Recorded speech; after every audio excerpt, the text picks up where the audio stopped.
What is up, guys? Ace here again with another video, and this is the third video of the day. We are really getting it in. But on this video, like the title said, I'm going to show you everything you need to know in order to become a Disc Jam champion. So first, for that, we're going to go to free play and start the match. Start the match ready. Alright, so first off, R2 is how you throw, or you can press X. Now, the faster you throw it from when you catch it, you get it perfect like that, so it becomes faster. Depending on where you press on the joystick will depend on where it goes. If you press square, you lob it, and that can also be controlled where it goes with the joystick. So now we're gonna slide into it. Square is to slide when you don't have the disc. The longer you take to throw, it's gonna eventually just throw it for you, and the slower it's gonna go. You can see when I catch it, you see that bar on the bottom right under my character? It just depletes, and then it throws it for you, so you gotta throw it quick. The faster you throw, the faster it is. Boom. Next thing I want to show you is how you curve it. So if you hold the joystick left or right and you press L2 or R2, it will curve in a certain direction. So if I go left and press L2, it curves to the right. If I press to the right and press R2, it curves to the left. Regardless of where you're holding the joystick, it'll still curve to the left if you press R2, and it'll still curve to the right if you press L2. Next thing is the shield. If you hold the shield, as you just saw, you can do your super. Now how that works is, as it's coming to you, your shield is charging up, and when it's fully charged, you catch the disc and you can perform your super. Now there's three types of supers.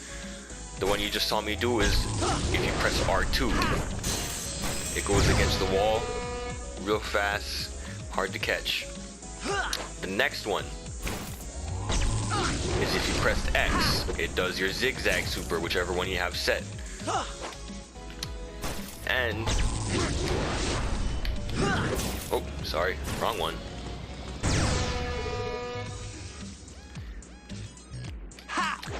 And if you press square, it does a lob. Pretty crazy, right? Next thing I'm going to show you is how to curve with the joystick. Now you see on the bottom where the run out bar is, how it goes down like that. Now if you keep looking over there, you see that arrow? That's my joystick movement, and that's another way to curve it. Now, although you can curve with R2 and L2, the reason you want to curve with your joystick, you're about to see right now, is because you can curve it a lot harder.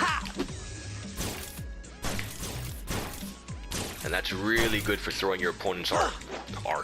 That's really good for throwing your opponents off. Because even if it curves and it hits a wall, they won't know which way it's going unless they hear the sound. And the sound is that see? That was a pretty hard curve. Now if you do it against the wall, you see that? It keeps bouncing off of it. Also with the slide, the longer you hold it down, the longer you'll be able to slide. So if you just do it short, it's just gonna go quick, yeah? Long, quick.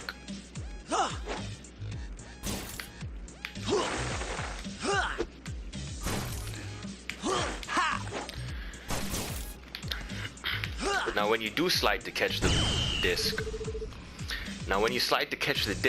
you won't be able to get a perfect off of it, because it does take time to get back up, unless you can time it very, very good. See that? So you pretty much have to know where your slide is going to end in order to do that. Now let's say you do your shield without it charging up fully. This is what it's going to look like. See that? So you won't automatically catch it, because when you do have your shield up, you automatically catch it. As you can see right here. Fully powered up, auto catch. If you throw your super and you catch it at the perfect time, you can end up throwing the super back.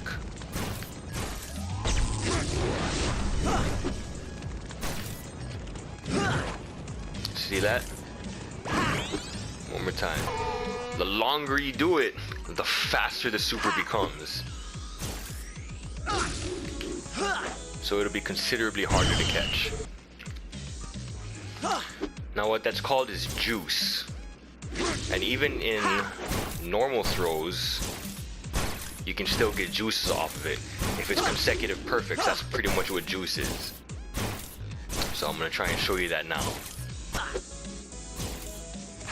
So I got 1 perfect, 2 perfects, 3 perfects, and then fully juice right here.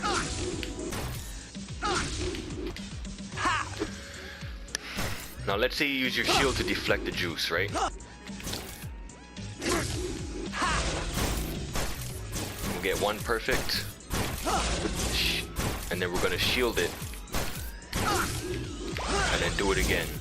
See that? So even if you shield it, you can keep it going, right? Even for lobs, the faster you throw it, once you catch it, the faster the lob will be. You see how fast it is right there? Now let's try and take our time with it. Wait a little bit, then go. It has a little bit of lag time up in the air when you lob it.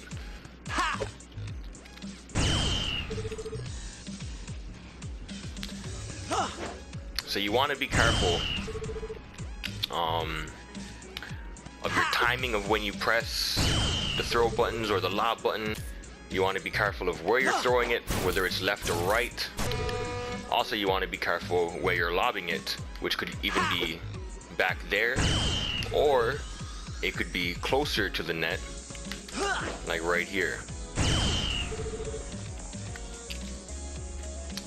So a lot of things to take into account, kind of, but the game is pretty straightforward for the most part, very simple, but there is a good amount to get used to, as you know, as far as the skill cap goes.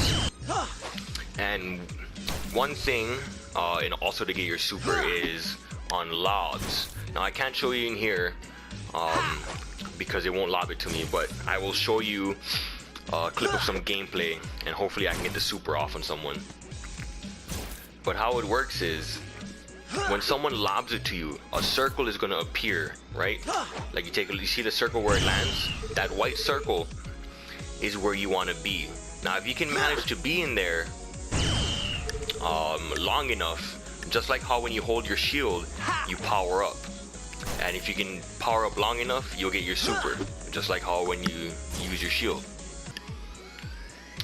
Actually, I'm just doing it in the advanced tutorial.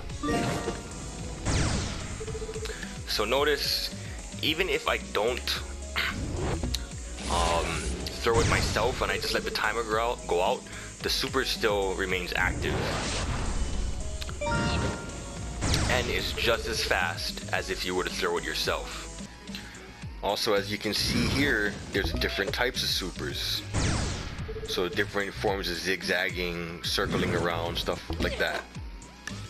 So you want to be careful for what super your opponent has. You don't want to assume they just have whatever you have. It could be different, and if it is, you got to be ready.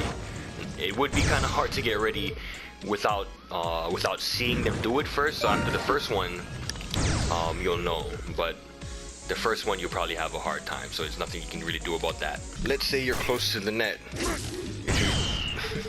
If you use your shield when you're close to the net, you can just toss it over if you're not fully charged up.